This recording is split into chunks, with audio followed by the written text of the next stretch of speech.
Bourgeois Neo-Kynicism, the arts.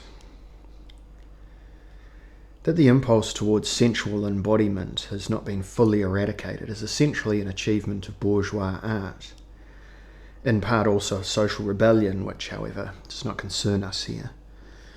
The bourgeois arts have a philosophical significance in that they call the neo-kynical current to life, although not under this name.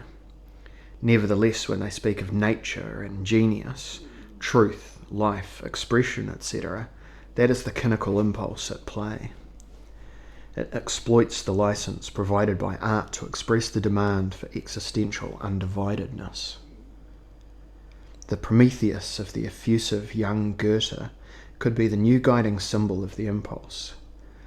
Like him, art tries to create human beings in the image of whole, embodied beings who laugh and cry, enjoy themselves and are glad, and who don't give a damn about gods and laws. The young Goethe, more than any other, sensed the vital secret of bourgeois neo-kynicism and lived it out as art. Nature, nature is the battle cry of sensual enlightenment that Goethe sounded in his fascinatingly moody, aggressive and, in the truest sense of the word, cheeky speech on Shakespeare Day, 1771. Give me air so that I can speak. And how does our century have the cheek to judge nature? How could we know her, we who from our youth feel in ourselves and see in others everything laced up and affected? And now in conclusion, although I have not yet begun, what the noble philosophers have said about the world is also true of Shakespeare. What we call evil is only the other side of good.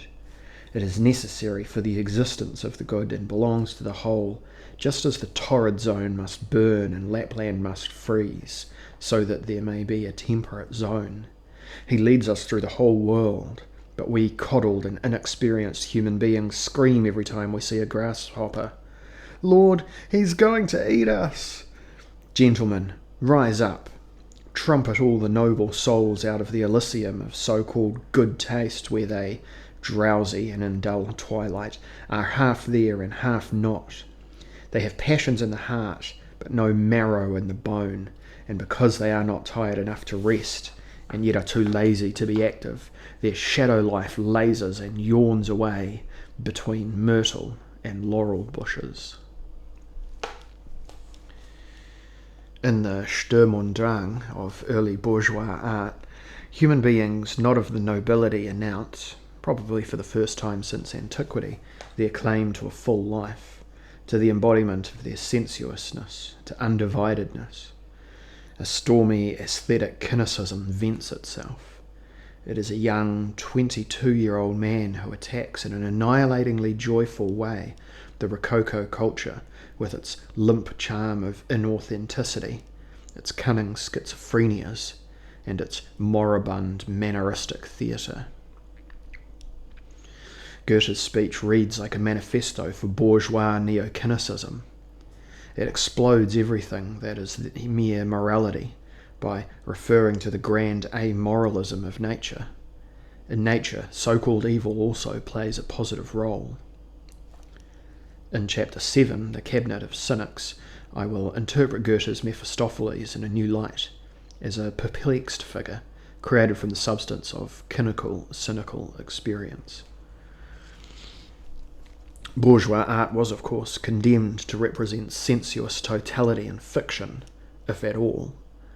Because of this weakness, bourgeois, anti-bourgeois repeatedly renewed the attack of neo-kynicism against the splitting of and the defamation of the sensual. They wanted to embody the rights to existence of the excluded low elements with body and soul beyond the boundaries of illusion.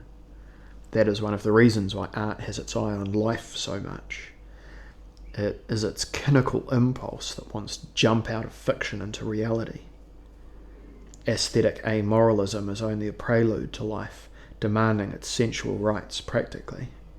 We can conclude that in a sensually balanced culture, art as a whole would be, quote-unquote, less important, less lofty, less laden with philosophical motifs. Perhaps we are on the way to this kind of art. During their great period, bourgeois arts were influenced by an enormous hunger for negativity, not least of all because the secret of vitality pulsates in this negativity. Again and again, liberating negativisms have broken through the propensity for harmonious stylization. A sensual realm rose up repeatedly against the demand for harmony. It marks the philosophical significance of bourgeois art. It makes this art into a vehicle for the great dialectic. Heights that are not measured against great depths are shallow. The sublime that is not brought down to earth by the comical becomes cramped. The philosophically significant bourgeois schools of art, apart from a few classicistic, harmonious, and aesthetic cold tendencies, are schools of negation, universalisms, realisms, naturalisms, expressionisms, schools of nakedness, of the scream and of exposure. The sensual verity of the arts has offered refuge to the whole truth. The arts have remained a sphere where, in principle, one could know both, as Pascal had demanded of insight into the condition humane, that it know both the great and the small, the angelic and the satanic, the high and the low.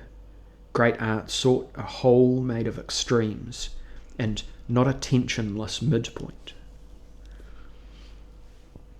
The limits of art, bourgeois as well as socialist, consist in the bounds set to its realization.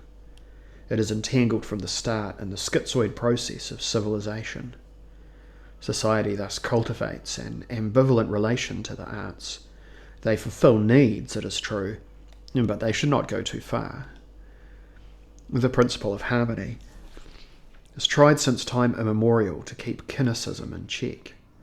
The truths of art have to be fenced in if they are not to become damaging to the mentality of useful members of society. In these restrictions, it is difficult to say what is conscious politics and what is spontaneous regulation of the relation between art and society. The fact is, however, that the boundary between art and life is almost never significantly obliterated. The Bohemians, a recent social phenomenon apart from all this, always remained a minimal group, even if at times they enjoyed a maximum of attention.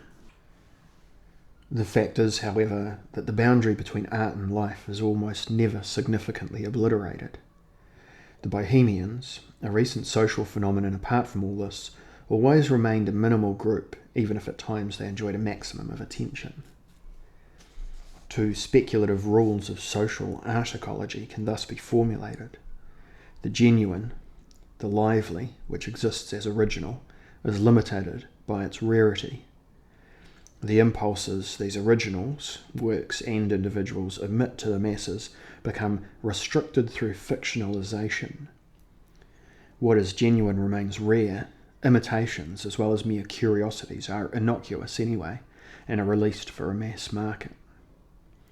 Art cries for life as soon as the cynical impulse is at play within it. Wherever aesthetic techniques are involved in the press,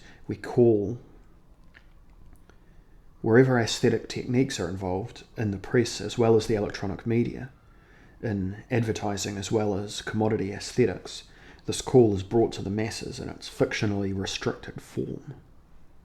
Here art still appears as something pleasant. Here there is still something beautiful at low prices.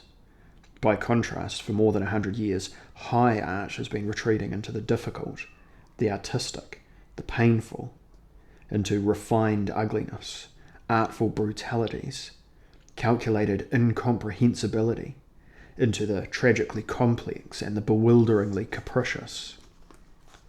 Aesthetic modernity gives us an art of poisoned confectionery.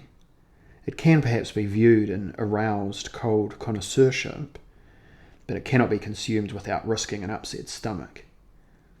So much fresh negativity is spewed out by the modern arts that the thought of an enjoyment of art vanishes. Only in snobbery, for the elite of connoisseurs and for fetishists, does the pleasure and unenjoyability flourish, which goes back to the dandyism of the 19th century, and which today emerges in the self-stylizations of cliques of youth as chic and revolting. Whatever wants to live demands more than beautiful illusion. Ironically, of all people, Adorno, one of the greatest theoreticians of modern aesthetics, fell prey to the neo-Cynical impulse. Does the reader remember the episode in the lecture hall described in the preface? The disturbance of the lecture and the female students' naked breasts? Now, their bearing was no run-of-the-mill, erotic, cheeky argument with female skin. They were, almost in the ancient sense, cynically bared bodies. Bodies as arguments, bodies as weapons. Their showing themselves, independently of the private motives of the demonstrators, was an anti-theoretical action. In some sort of confused sense, they may have understood their act as a praxis of social change. In any case, as something more than lectures and philosophical seminars. Adorno, in a tragic but understandable way, had slipped into the position of the idealistic Socrates, and the woman into the position of the unruly Diogenes. Against the most insightful theory, these, it is to be hoped, intelligent bodies willfully positioned themselves.